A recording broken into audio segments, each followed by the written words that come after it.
반갑습니다. 주식탐구생활 천지인입니다. 이번 시간에는 차기 대선 야권 지지율 1위 황교안 관련주에 대해서 알아보겠는데요. 그 중에서도 한창재지를 좀 살펴보도록 하겠습니다. 자, 최근에 천지일보라고 하는 언론에서요, 차기 대권 주자들에 대한 여론조사를 실시했는데요. 자, 범진보 진영 차기 대권 주자 적합도에서는 이낙연 현 총리가 21% 수준으로 압도를 좀 하고 있고요. 범보수 진영 야권이죠. 차기 대선 주자 적합도에는 황교안 전 총리와 유승민 전 바른미래당 대표가 좀 경합을 벌이고 있습니다. 그 중에서도 황교안 총리가 일단 1위로 나타났는데요. 자, 그러다 보니까 이제 세력들이 이런 것들을 놓치지 않고 본인들이 원하는 시세를 만들기 위해서 최근에 주가를 좀 움직이는 모습들이 포착되고 있죠. 자, 그러다 보니까 이 황교안 관련주로 지금 엮여있는 한창재지 본사에서 그것을 해명하는 공시자료를 냈습니다. 한번 보시면요. 최대 주주인 김승환 회장과 황교안 전 총리가 성균관대학교 동문인 게 사실이다. 그러나 친분관계 없다. 목군수 사회이사와 황교안 전 총리가 사법연수원 동기인 것은 사실이다. 그러나 역시 친분관계 없다. 당연한 겁니다. 어떤 회사에서 이러한 그 풍문이 떠돌 때 구설수에 오를 수 있는데 뭐 친분이 진짜 있든 없든 간에 친분이 있다고 얘기할 수 없는 거죠. 당연한 겁니다. 부인하는 거는. 그냥 어쨌든 회사 차원에서는 이렇게 부정적인 그런 공시를 냈습니다만, 이런 부정적인 공시가 나왔다 해서 세력들이 가만히 있는 건 아니라는 소리입니다. 단지 여기서 주의할 거 절대 경고입니다. 이 방송은 이 한창재지를 여러분들이 매수하라고 하는 방송이 아닙니다. 절대 추천 방송이 아니에요. 절대 네버입니다. 이 테마 논리를 이해하고 천지인의 교육을 받았던 분들이 이 종목에 대한 관심을 갖는다면 오케이죠. 그리고 또 전업 투자자로서 전업 특유의 필살기를 갖고 있는 분들은 오케이지만 그렇지 않은 사람들은 절대 접근 금지인 종목이라는 소리입니다. 팩트 체크해드리고 어떤 호재와 악재가 있는지를 여러분들에게 알려드리는 거지, 이 종목을 매수라는 건 절대 아니라는 거 반드시 밝혀드립니다. 자, 그러면 이 종목에 대한 악재는 뭐가 있느냐? 이 회사의 최근에 영업 실적을 한번 보도록 하겠습니다. 동사 같은 경우는 이제 그 백판지를 만드는 사업을 주로 영위하고 있는데요. 깨끗한 나라, 한솔재지, 신풍재지, 세하 이런 회사들하고 같이 시장을 과점하고 있습니다. 재무제표를 좀 보시면 아시겠지만 매출은 한 2천억 수준 연간 나오고요. 2017년 작년도 영업이익이 한 175억 정도, 뭐 나름대로 장사를 잘 했습니다. 그런데 이제 올해가 문제인데요. 올해도 매출은 한 2천억이 넘을 것 같습니다만 영업이익이 작년 대비해서 많이 줄어들 것으로 지금 좀 전망이 되고 있습니다. 그 이유가 매출은 견고하지만 원재료값 상승에 따라서 영업이익이 조금씩 감소를 하고 있기 때문에 이 부분은 단기적으로 악재일 수밖에 없겠죠. 매출액이 아주 급증적으로 증가를 하지 않는 이상은 이익이 크게 늘어나기가 쉽지 않은 구조라는 소리입니다. 지금 현재는요. 자, 그런데 중장기적 호재가 또 있기 때문에 세력들의 입장에서는 크게 부담을 안 갖는 그런 종목이 될 수 있습니다. 바로 일회용 플라스틱 규제에 관한 글로벌 지금 환경 때문에 그렇습니다. 국내에서도 이 일회용 플라스틱 규제를 지금 강화하고 있는데요.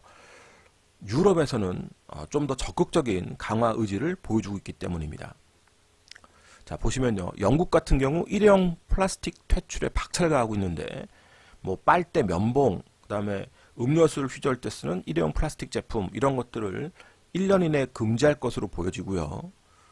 유럽연합 같은 경우도 주요 플라스틱 제품 10종에 대해서 사용을 금지하는 규제안을 28일날 공개했습니다.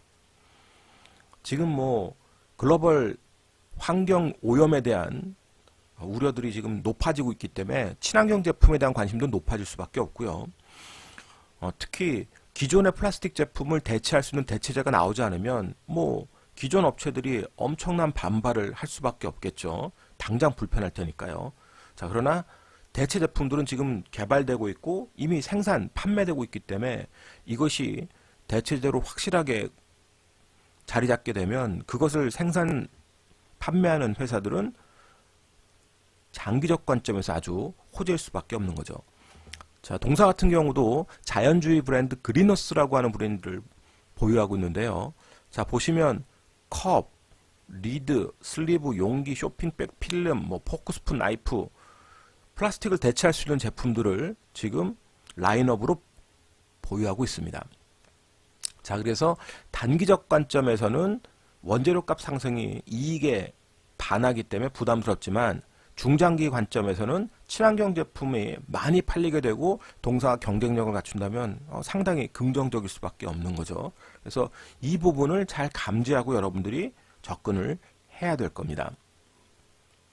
자, 그러면 지금 현재는 백판지 매출이 거의 뭐 90%를 차지하고 있기 때문에 이런 그 그리너스 같은 친환경 제품은 아직까지 곽광을 받지 못하고 있어요. 자, 매출 구조 보시면 작년도 같은 경우 188억 정도, 1880억 정도 매출 올렸는데 기타 제품은 120억 정도 매출 올렸습니다. 10% 수준이 아직 안 돼요. 그러나 10% 수준이 안 되기 때문에 오히려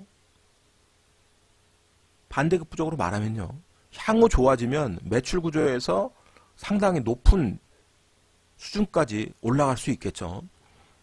자, 그래서 이런 장기적 호재도 이 회사에는 긍정적인 부분이 있기 때문에 꼭 황교안 관련주가 아니더라도 세력들은 관심을 갖고 볼 것이다, 이렇게 판단이 됩니다. 자, 그러나 항상 주가가 고점에 있을 때는 우리가 조심해야 될 리스크가 있습니다. 바로 최대주주와 특수관계인들의 이제 차익 실현 매물이 쏟아질 때인데요. 자, 한번 살펴보면 주요 주주 중에 김승환 회장, 그리고 친인척, 그 다음에 대표이사, 또 주요 계열사, 이런 회사들이 총 주식이 이제 한 5,966만 주 정도 되는데 한 2,340만 주 정도를 보유하고 있기 때문에 이 물량 중에 큰 물량이 쏟아지면 시장에서는 변동성이 크게 확대될 가능성이 있습니다. 그래서 혹시라도 이 종목을 보유하고 있는 분들이나 이 종목에 관심을 갖고 있는 분들은 항상 주의해야 될 게 최대주주와 특수관계인들의 차익 실현 물량이 언제 쏟아지는지를 늘 아주 촉을 날카롭게 세우고 관찰을 해야 된다는 소리입니다. 항상 그런 것들이 리스크 요인으로 작용해왔기 때문이죠. 자, 그러면 최근 이 회사의 주가의 흐름을 좀 살펴보도록 하겠습니다. 자, 종합주가지수의 흐름을 살펴보면 어떻습니까? 종합주가지수는 계속 흘러내려가지고 지금 저가에서 저점 찍고 2100과 2050 사이에서 왔다 갔다 작은 박스권을 만들고 있습니다. 자, 그런데 동사 같은 경우는 황교안 관련 뉴스가 나오면서 상한가에 직행을 했고 그리고 나서 추세를 만들면서 지금 급등합니다. 뭐 저점 대비해서는 이미 더블을 한번 찍었어요. 그러니까 당연히 조정이 나올 수밖에 없죠. 그러나 이런 조정이 나오는 가운데서 거래량이 계속 터진다면 모르겠지만 자, 거래량이 감소하고 있는 상태에서 조정이 나오고 있습니다. 자, 그렇다면 전업 투자자의 관점에서는 이 종목을 이 박스권 안에서 수급이 형성될 때마다 매매를 할 수 있는 기회를 얻게 될 거고요. 자, 그렇지 않은 투자자들은 관망할 수밖에 없는 겁니다. 당연하죠. 왜? 시장도 관망을 하고 있기 때문에.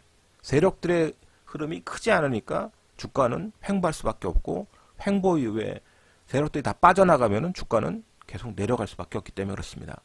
그래서 이 테마 논리를 정확히 알고 접근할 수 있는 능력자들, 전업 중에서 이 테마 종목을 다룰 수 있는 필살기를 갖고 있는 분들에 한해서만 이 종목을 관심을 가져야지, 그렇지 않은 일반 투자자들이 관심을 가지면 정말로 큰 코 다칠 수 있다, 이렇게 보시고요. 일단 이 한창재지는 황교안 관련주로서 시장에 큰 주목을 받고 지금 급등 시세를 내고 있습니다만 내부적으로 단기적 악재도 갖고 있고 중장기적 호재도 같이 갖고 있는 종목이기 때문에 관심을 갖고 여러분들이 체크를 좀 해보시기 바랍니다. 이번 시간에는 차기 대선 주자 중에서 야권 지지율 1위를 차지한 황교안 관련주 중에서 한창제대에 대해서 좀 살펴봤고요. 이 영상이 도움이 되셨다면 좋아요, 구독하기 부탁드리고요. 저는 다음 시간에 또 다시 뵙도록 하겠습니다. 고맙습니다. 전지인이었습니다.